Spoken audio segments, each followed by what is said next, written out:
Hello everyone, welcome to the student. CBT2 के last 40 days के target series में हमने एक वीडियो बनाया हुआ था और उसमें बहुत सारे लोग जो है एप्लीकेशन में आकर के जुड़े हैं, जो हमारे वीकली टारगेट से भी पहले से जुड़े हुए थे और वो लोग चाह भी रहे हैं कि इस 40 डेज़ में जो भी रिवीजन के टारगेट हैं, कैसे हमें पढ़ाई करनी चाहिए, एक टारगेट दीजिए। क्योंकि देखिए बहुत सारे ऐसे लोग हैं जो लोग पढ़ते तो हैं, अच्छे से पढ़ रहे हैं, डिसिप्लिन में भी पढ़ते हैं और हमसे बहुत पहले से जुड़े भी हैं, लेकिन वो चाहते हैं कि हम टारगेट दें उनको और उस टारगेट को अचीव करने के लिए, उसे पूरा करने के लिए वो लोग और एफ़र्ट लगाते हैं। तो अपने से भी आप चाहे तो चीज़ों को पढ़ सकते हैं, अपना टारगेट बना करके पढ़ सकते हैं। लेकिन कुछ लोगों को लगता है कि जब मैं टारगेट देता हूँ तो उन पे एक थोड़ा-सा प्रेशर डेवलप होता है और इस प्रेशर के कारण से वो अपनी पढ़ाई को और बेहतर कर पाते हैं और साथ ही साथ जो अपना टेस्ट है उसमें भी नंबर वो बूस्ट कर पाते हैं। तो इसीलिए उन लोगों ने भी रिक्वेस्ट किया हुआ है और बहुत सारे लोगों ने मुझे मैसेज किया। CBT 1 उनका क्लियर भी हो गया। कुछ लोगों का CBT 1 क्लियर नहीं हो पाया है। उनमें से मैं उनकी बात कर रहा हूँ जिनके नंबर अच्छे हैं और फिर भी उनका नहीं क्लियर हो पाया, नॉर्मलाइजेशन में उनके नंबर नहीं बढ़ पाए। तो ये दुःख की बात तो है। कुछ एकाध शिफ्ट में ऐसा है कि जिसमें किसी के भी नंबर नहीं बढ़े हैं, तो उनका बहुत ही बुरा लक है, बैड लक है कहूँगा मैं, क्योंकि वो पढ़ने में वो स्टूडेंट बहुत ही अच्छे थे और उनको भी नॉर्मलाइजेशन का कुछ ना कुछ मिलना चाहिए था। अगर उन्हें कुछ फ़ायदा होता तो वो लोग भी सेलेक्ट हो जाते, CBT 1 क्लियर कर लेते और CBT 2 में वो क्वालिफाई होते। लेकिन हिम्मत मत हारिए, हमेशा आपका बैड लक नहीं रहेगा। आप लोग आने वाले जो एग्ज़ाम हैं उसकी प्रिपरेशन में लग जाइए और जो भी आपका अपकमिंग एग्ज़ाम है उसके लिए फिर से अच्छे से पढ़िए और मेहनत करिए। आपका इतना नंबर इस पेपर में आया हुआ है तो अगले पेपर में भी और बेहतर आप कर करके और उसमें आप सिलेक्शन ले पाएंगे। बाकी जिनका भी CBT 1 क्लियर हो चुका है, बचे हुए 40 दिनों में हम एक-एक टारगेट करके अपलोड करेंगे, जिसे आपको 3 दिन में कंप्लीट करना होगा और तीसरे दिन हम लोग ग्रुप कॉल रखने की कोशिश कर रहे हैं और अगर इस दिन नहीं हो पाता है तो फिर हम 2 टारगेट कंप्लीट करने के बाद एक ग्रुप कॉल रखेंगे। लेकिन मेरा कोशिश यही रहेगा कि मैं 1 घंटे के लिए भी आऊँ और एप्लीकेशन में सभी लोगों से, जो हमारा क्लोज़ ग्रुप है, जो लोग हमारे बैच से जुड़े हुए हैं, तो उनके लिए मैं ग्रुप कॉल रखूँ। और अब जो है अगर कोई ग्रुप कॉल ज्वाइन नहीं करेगा जो हमसे जुड़ा हुआ है, यूट्यूब पे हैं लोग, तो वो तो केवल टारगेट देख करके अपना जो अचीव करना चाहे कर लीजिए। लेकिन जो लोग हमसे जुड़े हुए हैं ग्रुप में, गाइडेंस बैच में, तो समझ लीजिए कि कई लोग रहते हैं ग्रुप कॉल ज्वाइन नहीं करते हैं और बाद में पर्सनल मैसेज कर करके बार बार वो पूछते रहते हैं, तो उनको रिप्लाई हम नहीं करेंगे। ये बात एकदम स्ट्रिक्टली आप लोग समझ लीजिए। आपको ग्रुप कॉल ज्वाइन ही करना है, क्योंकि वहाँ पे मैं एक एक डेढ़ डेढ़ घंटे बहुत ही डिटेल में चीज़ों को बताता हूँ, छोटी छोटी बातें बताता हूँ और जो कि मैं यूट्यूब पे कई बातें होती हैं जो मैं नहीं बता पाता, क्योंकि वो रूल्स के खिलाफ जाता है। तो मैं कुछ और भी गाइडेंस होता है कि मैं बताता हूँ कि आप लोग ऐसे ऐसे करिए, पढ़ाई करिए और ऐसे आपका नंबर इम्प्रूव होगा और आपसे बात करने का मौका भी मिलता है। तो उसमें आप ज़रूर जुड़िए। जो लोग वहाँ पे जुड़ेंगे, अगर वो बाद में उन्हें चीज़ें कोई समझ में नहीं आती हैं, मैसेज करेंगे तो हम उनका रिप्लाई करेंगे। लेकिन अगर आप गाइडेंस बैच में जुड़ने के बाद भी अगर आप ग्रुप कॉल में नहीं जुड़ेंगे तो आपको कैसे फ़ायदा होगा। तो इसका आप ध्यान दीजिएगा। और अब बात करते हैं टारगेट 1 में क्या क्या हमारा टारगेट रहेगा। सबसे पहला जो टारगेट है, जो कि हमने पहले वीडियोज़ में भी बताया हुआ है, कि डेली स्टडी टाइम कम से कम आपको 8 घंटे रखने हैं। ये मिनिमम मैं टाइम बता रहा हूँ। अगर आपके जो भी टारगेट मैंने दिया हुआ है, अगर आपके कंप्लीट नहीं हो पा रहे हैं तो इस 8 घंटे को बढ़ा करके आपको 9 घंटे या 10 घंटे तक ले जाना है। लेकिन किसी भी हालत में जो हमने दिया हुआ है कम से कम उतना अचीव करना ही करना है, उसे पूरा करना है। अगर आप नहीं करेंगे तो उसके लिए देखिए हम लोग जिम्मेदार नहीं होंगे। और आप लोग अगर मेहनत से नहीं पढ़ोगे तो आप लोग CBT 1 का स्कोर देख लीजिए। कई लोग ऐसे लोग होंगे जो CBT 1 के बाउंड्री पर रह करके वो उन्होंने अपना मतलब CBT 1 क्लियर किया हुआ है। तो देखिए 15 गुना लड़कों को बुलाया गया है और 15 गुना लड़कों में से आपको पता ही है कि सभी का सिलेक्शन तो बिल्कुल भी नहीं होगा। 8 गुना लड़के साइको के लिए जाएंगे, तो जो बचे हुए 7 गुना लड़के हैं जो इसके डिफरेंस में हैं, वो तो डेफिनेटली CBT 2 फेल होंगे।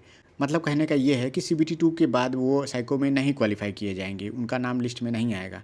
तो अगर आपको जो है उस 7 गुना लड़कों में रहना है तो आप थोड़ा सा लापरवाही कर सकते हैं। लेकिन अगर आपको अगले जो प्रोसीजर है एग्ज़ाम का, अगले स्टेज में जाना है, 8 गुना लड़कों में आना है साइको के लिए, तो आपको एकदम दम लगा करके मेहनत करना है और अपना टारगेट कम से कम 85 के आसपास में लेकर के जाना होगा।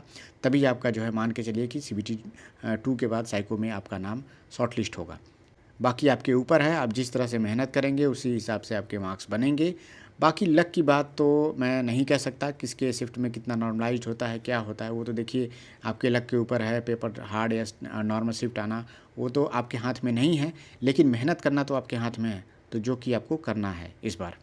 दूसरा हमारा जो है ज़रूरी चीज़ है, सबसे ज़रूरी है कि रिवीजन करना है आपको अपने नोट्स का, और जो क्लासेस आपने अटेंड किए होंगे उसके नोट्स बनाए होंगे उसका आपको रिवीजन करना है। अगर किसी बैच आपने लिया होगा तो आप उस बैच के द्वारा जो भी नोट्स मिला होगा उसका आपको रिवीजन करना है। ये डेली आपको करना है 3 घंटे मॉर्निंग में। एकदम अपने दिमाग में बना लीजिए कि 3 घंटे आपको रिवीजन करना ही करना है। अगर आपके कोर्सेज़ कंप्लीट हैं चाहे नहीं हैं, फिर भी आपको 3 घंटे से नहीं अगर कर पाते हैं तो कम से कम 2 घंटे आपको करना ही करना है। रिवीजन बिल्कुल भी आपको छोड़ना नहीं है। अगर आपने नोट्स नहीं बनाया है तो ये तो आपने गलती की है, और आप उनसे तो पीछे ही हैं जिन्होंने नोट्स बनाए, क्योंकि नोट्स बनाने वाला लड़का 3 घंटे में अगर मान लीजिए कि 40 पन्ने का रिवीजन कर पाएगा, तो अगर आपने नोट्स नहीं बनाया है तो आप 10 पन्ने या 15 पन्ने से ज़्यादा का रिवीजन नहीं कर पाएंगे, क्योंकि उसके लिए आपको बुक्स का सहायता लेना पड़ेगा। और बुक्स को जब आप रिवाइज करने जाते हैं तो उसमें बहुत सारी चीज़ें रहती हैं, उसको पढ़ना पड़ता है। अगर आपने अच्छे से अंडरलाइन या हाईलाइट नहीं किया हुआ है तो थोड़े पॉइंट्स को रिवाइज करने के लिए आपको बहुत सारा पॉइंट्स पढ़ना पड़ता है। तो ये आपकी गलती है, ये मैं पहले से भी कहता आया हूँ कि जब भी आप पढ़ाई करिए किसी भी चीज़ का तो नोट्स बनाया करिए, क्योंकि रिवीजन के टाइम पे, अंतिम टाइम पे ये आपके लिए बहुत ज़्यादा फ़ायदेमंद होता है, और ये आपका इतना टाइम बचाता है कि आप दिए हुए टारगेट्स को या फिर अपने स्कोर को ऐसे बूस्ट कर पाते हैं। तो ये काम आपको करना है। तीसरा हमारा जो पॉइंट है कि CBT 1 2025 अभी जो आपका पेपर हुआ है जिसमें आप क्वालिफाई किए हैं, उसके 3 दिनों में आपको 6 पेपर आपको करने हैं, जिसमें से मैथ्स और रीजनिंग के क्वेश्चन को सॉल्व करना है। केवल इन्हीं 2 पॉइंट के क्वेश्चन को आपको सॉल्व करना है। कुछ लड़के ऐसे हैं जो हमारे बैचेस से बहुत पहले से जुड़े हुए हैं, तो उन लोगों ने तो कम से कम 6 पेपर तो सॉल्व कर लिया है। जो लोग हमारे CBT 2 के गाइडेंस बैच में जुड़े हुए हैं, उसमें मैंने 5 पेपर का, CBT 1 के 5 पेपर के मैथ्स के अच्छे अच्छे क्वेश्चंस जो हैं उसको छांट करके मैंने वहाँ पे टेस्ट के फॉर्मेट में रख दिया हुआ है।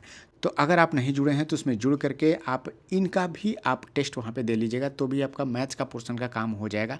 क्योंकि आसान क्वेश्चनों को हटा करके जो बढ़िया बढ़िया क्वेश्चन है, जो लगता है कि CBT 2 में भी रिपीट हो सकते हैं किसी न किसी सेट में, तो उन क्वेश्चन को मैंने वहाँ पे कम से कम 5 पेपर का कर दिया है। 1-2 पेपर का और भी मैं वहाँ पे कर दूँगा। लेकिन मैं आपसे कहता हूँ कम से कम 6 पेपर आप मिनिमम जो है आप सॉल्व करिएगा, जिसमें मैथ और रीजनिंग के पोर्शन को ज़्यादा आपको कवर करने हैं। ये काम आपको करना है 3 पॉइंट। अब आते हैं मैथ्स, बेसिक साइंस और इंजीनियरिंग ड्राइंग और ट्रेड। मैथ्स में आपको 3 चैप्टर कवर करने हैं, परसेंटेज, प्रॉफिट एंड लॉस और डिस्काउंट। ये तीनों चैप्टर से, हर एक चैप्टर से 40-40 क्वेश्चन करने हैं। डिस्काउंट से आप केवल 30 क्वेश्चन भी करेंगे तो आपका काम हो जाएगा। कभी भी आपको इजी क्वेश्चंस बिल्कुल भी आपको प्रैक्टिस नहीं करना है, इजी क्वेश्चन पे आपको टाइम नहीं देना है। कोशिश करना है कि 40 क्वेश्चन अगर आप कर रहे हैं तो कम से कम 6 से 7 टाइप के मिनिमम आपको टाइप बदल बदल के प्रैक्टिस करनी है क्वेश्चंस की। अब ये आपको पता कहाँ से चलेगा, जो भी आपके पास बुक्स है उन्हीं से प्रैक्टिस करना है। बहुत सारे लोग हैं जो बार बार मुझसे पूछ रहे हैं कि बुक्स कौन सा लें, बुक्स कौन सा लें। अगर आप CBT 2 की तैयारी करने जा रहे हो और आप अभी तक अपने बुक्स भी नहीं लिया है, तो हमने पहले बहुत सारे वीडियोज़ में बुक्स के बारे में डिस्कस कर लिया है, और ग्रुप कॉल में भी हमने डिस्कस किया हुआ है। तो बार बार हर वीडियो में इस बात का अगर हम डिस्कस करेंगे तो 15 मिनट का वीडियो जो है आपका 30-30 मिनट तक चला जाएगा। तो ऐसा कुछ ना कुछ लड़के हमेशा मिलते रहेंगे। तो जो भी ये बेसिक चीज़ है कि बैचेज किसका लेना है और बुक्स कौन सी लेनी है, इस पर बहुत सारे वीडियोज़ मैंने पहले बनाए भी हैं, तो वीडियोज़ आप जा करके देख लीजिए। आपको मेरे वीडियोज़ नहीं मिलना तो किसी और के वीडियोज़ भी आप देख लीजिए। ये बहुत ही ऐसा UPSC टाइप के बुक्स नहीं है कि आपको समझ में नहीं आ रहा है क्या लेना है। मैथ्स के कोई भी अगर आपके पास PYQs वाले बुक्स होंगी तो उसको उठाइएगा। परसेंटेज के 40 क्वेश्चन, प्रॉफिट एंड लॉस के 40 क्वेश्चन और डिस्काउंट के 30 क्वेश्चन आपको मिनिमम करने हैं। अब आते हैं बेसिक साइंस और इंजीनियरिंग ड्राइंग में, जिसमें यूनिट और मेजरमेंट के 50 क्वेश्चन मिनिमम करने हैं। इसमें से कोशिश करिए कि कम से कम 10 से लेकर के 20 क्वेश्चन आपको न्यूमेरिकल इसमें सॉल्व करने हैं। बाकी थियरी क्वेश्चन 30-40 क्वेश्चन पढ़ने के लिए मुझे लगता है कि आधे घंटे में आप 30-40 क्वेश्चन की रीडिंग कर लेंगे बेसिक साइंस में, जो भी साइंस वाले पोर्शन है, थ्योरेटिकल वाले जो पोर्शंस हैं। ये रिवीजन के लिए मैं जो भी चीज़ें बता रहा हूँ, रिवीजन के लिए बता रहा हूँ। कि कहीं भी कोई चीज़ आपकी छूटी है, किसी क्वेश्चन में अगर आपको लगता है कि पढ़ने में तुरंत आपको हो जाना चाहिए, तो ऐसे रिवीजन करने से क्या होता है कि वो क्वेश्चन जब आपके एग्ज़ाम में आता है तो नॉर्मली आपका 10-15 सेकंड लग रहा है, तो तुरंत आप देख करके उसको 5 सेकंड 4 सेकंड आप उसमें बचा सकते हैं। तो रिवीजन का ये भी फ़ायदा होता है। तो आप समय बचाएंगे तो कठिन क्वेश्चनों में आप उसका टाइम यूज करेंगे, और ऐसे में कठिन क्वेश्चन भी आपसे होंगे। दूसरा हमारा चैप्टर है स्पीड एंड वेलोसिटी, जिसमें से 50 आपको थियरी करने हैं, 30 न्यूमेरिकल आपको करने हैं। थियरी क्वेश्चन को अगर आप सॉल्व करने बैठेंगे तो इस 50 थियरी वाले जो पोर्शन उसको पढ़ने में अधिक से अधिक 15 से 20 मिनट लगता है। और ये रिवीजन वाले टास्क हैं। इसमें से कुछ क्वेश्चन आपको हो सकता है कि फिर से हो ऐसे मिल जाए कि जो भूल रहे हों तो उसका भी रिवीजन आपको हो जाएगा। वर्क, पावर और एनर्जी ये चैप्टर कवर करना है। इसमें 50 थियरी वाले क्वेश्चन करने हैं और 30 न्यूमेरिकल करने हैं। न्यूमेरिकल को बहुत ही ध्यान से आपको करना है, क्योंकि मैं नहीं चाह रहा हूँ कि बेसिक साइंस और इंजीनियरिंग ड्राइंग में आपके कोई क्वेश्चन छूटे। 1 या 2 क्वेश्चन का ही मैं एक्सेप्ट करता हूँ कि अगर 50 क्वेश्चन आते हैं तो आपको कोशिश करना है कि कम से कम 45 के आसपास में आपका क्वेश्चन सही रहे और गलत कुछ भी ना हो इसमें, क्योंकि इसमें कोई ऐसा चीज़ तो होता नहीं, अगर आ रहा है तो सही है, नहीं आ रहा तो आपका छोड़ देना है आपको। अब आते हैं ट्रेड पेपर, जो कि बहुत ज़रूरी है। अब तक अगर आपने ट्रेड के चैप्टर्स नहीं पढ़े हैं तो ये देखिए, ये खतरनाक तो है, क्योंकि कुछ लड़के ऐसे हैं जो अभी तक बैचेज भी नहीं लिए थे, बुक्स भी नहीं परचेज किए थे, तो ये तो उनकी लापरवाही है। अगर अभी भी आप चीज़ों को कवर करना चाहते हैं तो कम से कम बुक्स ले लीजिए, बैचेज परचेज कर लीजिए। और किसका बैच लेना है इसके लिए आपको कुछ ज़्यादा करने की ज़रूरत नहीं है। हमारे वीकली टारगेट को भी अगर आप देखेंगे तो उसमें मैंने चीज़ों को बताया है कि कैसे आपको बैच का चुनाव करना चाहिए। और अगर आप 2-3 लोगों का वीडियो देखेंगे तो भी आप समझ जाएंगे कि इनका बैच हमें लेना है। तो अपना बैच एक बार ले लीजिए, अब आपका जो भी ट्रेड है। और ITI की बुक आपके पास होनी चाहिए। एक आपके पास SK जहाँ रुक्मणी प्लेटफॉर्म यूथ का, इनमें से कोई भी एक बुक आप अपना ट्रेड का ले लीजिएगा, जिसमें क्वेश्चन का भी कलेक्शन हो, थियरी वाले पोर्शन भी उसमें कवर किए गए हों। ये आप काम कर लीजिएगा, ये बुक ले लीजिएगा। इसके बाद से आपको क्या करना है कि हर एक 3 दिन में आपको 2 चैप्टर कवर करने हैं। अब ये देखिए ईजी नहीं है, जो बिल्कुल भी नहीं पढ़े हैं उन्हें बिल्कुल भी आइडिया नहीं है तो 2 चैप्टर तो नहीं कवर कर पाएंगे, कोई एक चैप्टर ही कवर कर पाएंगे। तो एक तो कर लेंगे तो ठीक है, लेकिन जिनका पहले से कवर है 2 ईजी चैप्टर सबसे पहले शुरुआत करनी है अपने ट्रेड का। चाहे आप डीजल मैकेनिक से हों, फीटर से हों, इलेक्ट्रिकल से हों, इलेक्ट्रॉनिक से हों, कहीं किसी से भी हों, आपका कम से कम एक पूरे चैप्टर का एक लिस्ट आपके पास होना चाहिए। और उसमें सीरियल नंबर लिख लीजिएगा कि पहले मैं ये पढ़ूंगा, दूसरा ये पढ़ूंगा, तीसरा ये पढ़ूंगा। हालांकि मैंने इलेक्ट्रीशियन वालों के लिए अलग से एक वीडियो बनाया भी है कि कौन ईजी चैप्टर से पहले कवर करना है, तो आप जा करके प्लेलिस्ट में देख सकते हैं। इलेक्ट्रीशियन मेरा ट्रेड रहा है और उसके हिसाब से भी आप अपना जो टारगेट है वो पूरा कर सकते हैं। तो पहले 2 ईजी चैप्टर करने हैं पहले 3 दिनों में। कोर्स अगर आपने लिया है तो उससे वीडियोस देखने हैं, डेली कम से कम 2 घंटे का वीडियो आप देखिएगा, बहुत ज़्यादा नहीं। और उसके बाद से ऑब्जेक्टिव क्वेश्चन की प्रैक्टिस करनी है। इसके बुक आपके पास होगा, वहाँ से कम एक चैप्टर से 60 से 70 क्वेश्चन की प्रैक्टिस आपको करनी ही करनी है। कोशिश करना है अगर न्यूमेरिकल वाले जो चैप्टर्स हैं तो उसमें कम से कम 15 से 20 क्वेश्चन इसमें न्यूमेरिकल भी आपको सॉल्व करना है, ये आप ध्यान दीजिएगा। इलेक्ट्रिकल वाले ध्यान दें, पहले बेसिक इलेक्ट्रिसिटी कवर करिए, सेल एंड बैटरी कवर करिए, उसके बाद से ट्रांसफार्मर कवर करके ये सारी चीज़ें हैं। और AC एंड DC कवर करना है आपको। और यहाँ पे आपका सिंगल फेज मोटर कवर करना है, इलेक्ट्रिकल वायर्स एंड डिस्ट्रीब्यूशन, ये सारी चीज़ें कवर करनी है। ये इजी चैप्टर हैं जिसमें से क्वेश्चन आपके बनते हैं और आसानी से हो भी जाते हैं। ठीक है, अब आते हैं डे 3। ये बहुत ज़रूरी है। 3 दिनों में एक दिन जो आपका स्पेशल रहेगा, जिस दिन आपको मॉक टेस्ट देना है। मॉर्निंग में ही कोशिश करिएगा कि खाने पीने के बाद आराम से बैठने के बाद वहाँ पे आप मॉक टेस्ट दीजिए। पार्ट A और पार्ट B का अलग अलग टेस्ट देना है। गलत क्वेश्चन की एनालिसिस बहुत अच्छे से करनी है और उसका नोट्स बनाना है, ये काम आपको करना है। और 3 दिन में एक ही टेस्ट देना है, मैं पहले ही बता दे रहा हूँ। इतना फ्रिक्वेंट टेस्ट आपको देने की ज़रूरत नहीं है कि आज ही टेस्ट दिया फिर कल टेस्ट दे रहे हैं, परसों टेस्ट दे रहे हैं, ऐसा नहीं करना है। 3 दिन में एक टेस्ट देना है। 4 टारगेट के बाद हम लोग कहेंगे कि 3 दिन में आपको 2 टेस्ट देना, मतलब एक दिन के गैप पे अगले दिन एक टेस्ट देना है। लेकिन यहाँ पे तीसरे दिन आपको टेस्ट देना है। अगले 3 दिन आपको क्या करना है कि जो भी आपके टॉपिक हैं जो गलत हुए हैं और उनके क्वेश्चंस की प्रैक्टिस करनी है। कम से कम हर एक टॉपिक से 10-10 क्वेश्चन की प्रैक्टिस आप करिएगा। ये चीज़ें कहाँ से मिलेंगी, सबसे पहले लड़के समझ नहीं पा रहे हैं कि ये कहाँ से मिलेंगी। देखिए, मॉक टेस्ट आप देते हो तो जैसे परसेंटेज के कोई क्वेश्चन आपके मॉक टेस्ट में आया और गलत हो गया, तो ये आप अपने बुक से उठाइए और उस टाइप के क्वेश्चन देखिए कहाँ पूछा गया है। अगर मिल जाता है तो ठीक, नहीं तो आप गूगल से भी सर्च कर सकते हैं। उस टाइप के क्वेश्चन भी आपको वहाँ पे गूगल पे मिल जाएंगे। 3-4 क्वेश्चन आप वहाँ से प्रैक्टिस आप उसका कर लीजिएगा। और जब भी आप प्रैक्टिस करिए, जो क्वेश्चन आपसे गलत हो रहा है या फिर उसमें टाइम ज़्यादा लग रहा है, तो कोशिश ये करना है आपको कि कौन से स्टेप मैं वहाँ से हटा सकता हूँ। जिससे आप सॉल्व कर रहे हो, जैसे मान लीजिए 2 क्रॉस 2 + 3 + 4 - 6, इस क्वेश्चन को अगर आपको सॉल्व करना है तो पहले गुणा करते हो, तो गुणा करके लिख रहे हो 4 + 3 + 4 - 6, फिर उसके बाद से जोड़ने के बाद फिर लिख रहे हो -6।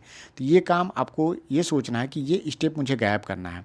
और जब आप इस स्टेप को गायब करोगे, माइंड में कैलकुलेशन करोगे, तो आपका 2 सेकंड 3 सेकंड बचेगा। ये काम करना है उन क्वेश्चनों पे भी कि भले ही आपके वो क्वेश्चन सही हो गए हैं, लेकिन उसमें जो टाइम लगना चाहिए उससे कहीं ज़्यादा आपने टाइम यूज किया हुआ है। तो इससे भी आपके मार्क्स जो है मॉक टेस्ट में इम्प्रूव होते हैं। इस पर भी आपको ध्यान देना है। नेक्स्ट हमारा है सेक्शनल टेस्ट भी लगाना है। हमारे एप्लीकेशन में भी बहुत सारे सेक्शनल टेस्ट हमने दिया हुआ है। बेसिक साइंस और इंजीनियरिंग ड्राइंग के भी बहुत सारे सेक्शनल टेस्ट हमने दिया हुआ है। मैथ्स में भी बहुत सारे चैप्टर्स के दिए हुए हैं सेक्शनल टेस्ट। तो वहाँ जाकर के आप चैप्टर वाइज भी सेक्शनल टेस्ट की प्रैक्टिस करिएगा। और मैं कोशिश कर रहा हूँ कि बेसिक साइंस और इंजीनियरिंग ड्राइंग के मिक्स क्वेश्चन बनाने की और फुल टेस्ट बनाने की। बार बार इतना ज़्यादा लोगों के मैसेज आ जा रहे हैं कि मैं उस पर काम कर ही नहीं पा रहा हूँ। और एक टेस्ट मैंने फुल टेस्ट अपलोड किया हुआ था, 2 टेस्ट और मैं लगभग उसमें 40-40, 50-50 क्वेश्चन का मैं बना करके रख भी दिया हूँ। तो एक ही बार उन दोनों को बना करके मैं अपलोड करूँगा। तो कोशिश ये रह रहा है कि थोड़ा आप लोग टाइम दिया करिए। जब मैं ग्रुप कॉल करता हूँ उसमें आप जो है डाउट्स पूछा करा करिए।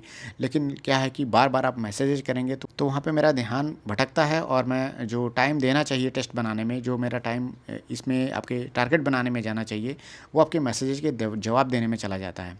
मैं ये नहीं कह रहा हूँ कि आपके जवाब नहीं देना चाहता हूँ। मैं तो चाह ही रहा हूँ कि आप ग्रुप कॉल में जुड़ें, और उसमें मैं जो भी आपके डाउट्स हैं, कहाँ आपके नंबर नहीं बढ़ना, कहाँ गलती हो रही है, सब पे मैं डिस्कस करता हूँ। लेकिन आप लोग वहाँ पे जुड़ते नहीं हो, तो इसका आपको नुकसान देखने को मिलता है।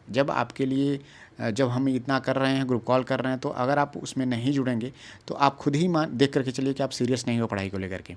जो आपको इतनी सुविधाएं मिल रही हैं इस गाइडेंस में, और ऐसा मुझे नहीं लगता है कि अभी तक कोई यूट्यूब पे इस तरह का गाइडेंस प्रोवाइड कर रहा है। तो इसका आप लाभ लीजिए, और बहुत सारे लोगों का लाभ हुआ है। आपके देखिए सिलेक्शन की गारंटी तो हम नहीं ले सकते, लेकिन मेरा गारंटी ये है कि आपके हर एक मॉक टेस्ट में और हर एक चैप्टर से कुछ न कुछ नंबर्स आपके बढ़ेंगे। और ओवरऑल जो है मेरा गारंटी ये है कि आपके 5 नंबर, 6 नंबर, 7 नंबर इस तरह से बढ़ेगा। लेकिन जब जुड़ेंगे तब आपको फ़ायदा होगा इसका। बाकी नेक्स्ट पॉइंट है बैचेज और बुक्स के लिए। तो देखिए द स्टूडेंट के पुराने वीडियोज़ आप वीकली टारगेट ही देख लीजिए, वहाँ पे इन दोनों पॉइंट्स पे बहुत डिटेल में मैंने डिस्कस किया हुआ है। आप अगर बैचेज या बुक्स लेना चाहते हैं तो हमारे जो क्लोज ग्रुप हैं उसमें आप जा कर के अगर अपने क्वेरी पूछेंगे तो और भी लोग जिन्होंने बैचेज लिए हुए हैं आपके ट्रेड से, तो वो लोग वहाँ पे आपका रिप्लाई ज़रूर कर देंगे। ठीक है। इसके बाद से आते हैं इंपॉर्टेंट पॉइंट है, जो कि मैंने पहले बता भी दिया हुआ कि डे 3 पर ग्रुप कॉल होगा, और जिसकी जानकारी आपको बैचेज में मिल जाएगी। लेकिन ध्यान रखिएगा, ग्रुप कॉल में अगर आप नहीं जुड़ेंगे और आप सीरियस नहीं माने जाएंगे, मेरे हिसाब से तो आप सीरियस नहीं रहेंगे, और मैं आपके मैसेज का उतना ज़्यादा रिप्लाई नहीं कर पाऊँगा क्योंकि मैं चाहता हूँ कि आप ग्रुप कॉल में जुड़ें। क्योंकि देखिए जो भी हम टारगेट सीरीज़ शुरू किए हुए हैं, मैं चाह रहा हूँ कि आप एक डिसिप्लिन वे में पढ़ाई करिए। देखिए मोटिवेटेड जो लोग होते हैं वो कुछ 2-4 दिन पढ़ते हैं अच्छे से, फिर उसके बाद से वो अच्छे से नहीं पढ़ते हैं। तो मैं मोटिवेटेड लड़कों की तलाश में नहीं हूँ। मैं चाह रहा हूँ कि जो लड़के रहें डिसिप्लिन वे में पढ़ाई करें। ठीक है। तो मिलते हैं अब नेक्स्ट टारगेट में। बाकी तीसरे दिन हमारा जो टारगेट रहेगा उसमें ग्रुप कॉल आपका होगा। एक मॉक टेस्ट और ट्रेड का पेपर आप दे करके आइएगा, टेस्ट दीजिएगा, और उसका नंबर हम वहाँ पे ग्रुप कॉल में पूछेंगे भी। जिसके कम रहेंगे उनको हम अपने तरफ से जो भी उनकी कमियां हैं उनको दूर करने के लिए जो भी हो सकता है मैं आपको गाइडेंस वहाँ पे प्रोवाइड कराऊंगा। बाकी जो लोग भी हमारे CBT 2 के गाइडेंस बैच में नहीं जुड़े हुए हैं, एप्लीकेशन आप डाउनलोड कर लीजिए। The student by Surya sir के नाम से है, लिंक मैं नीचे डिस्क्रिप्शन में भी आपको दे दे रहा हूँ। CBT 2 का गाइडेंस बैच आप जाकर के वहाँ पर ज्वाइन हो जाइएगा। पैसे बचाने के चक्कर में मत पड़िएगा, ये इतना भी महंगा नहीं है। मिलते हैं नेक्स्ट वीडियो में। Thank you, all the best.